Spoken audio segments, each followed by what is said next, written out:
Hello, maraming gumagawa nito and gusto ko rin siyang gawin. Yung maglalagay ka ng kolorete sa iyong mukha, tapos ang gamit mong wika ay Tagalog.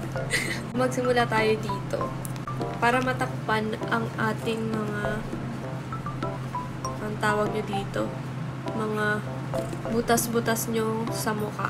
At para maging makinis ang lapat ng mga ilalagay nyo sa inyong mukha. Kasunod naman ay naglagay ako nito para matanggal ang aking mga bitak-bitak na labi. Kasunod naman ay maglalagay ako ng pandikit para sa aking kilay upang ito ay tumayo at tumigas at dumikit sa aking balat. Nakita nyo ba? Naging mukha itong makapal at nakatayo.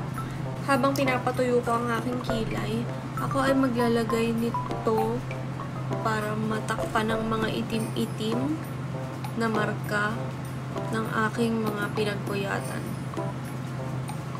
Kita nyo ba? Medyo nawala ang aking mga itim-itim sa mukha. Ito ay nunal. Huwag nyo nang pansinin. Ako ay naglagay ng pangkilay para matakpan ang mga panot-panot ko sa aking kilay. Para naman maging pantay ang kulay ng aking mukha, naglagay ako nito.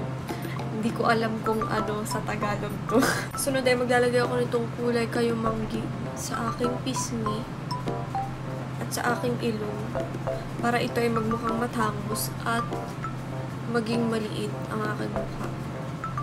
Ayan, maglalagay din ako sa aking mata para magkaroon ng kulay ang aking mata. At para magmukha siyang dilat. Maglalagay ako ng kulay rosas sa aking pisngi para ako ay hindi magmukhang putla at mukha kong kinikilig.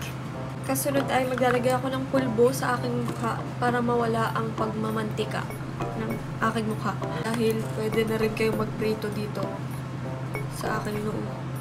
Kasunod ay maglalagay na ako nitong pangpakinang para ako ay kumikinang pag natatapatan ng ilaw. Naglagay din ako sa aking mata. Naglagay din ako ng maliit na guhit sa aking mata. Naglagay ako ng konting kulay sa aking labi. At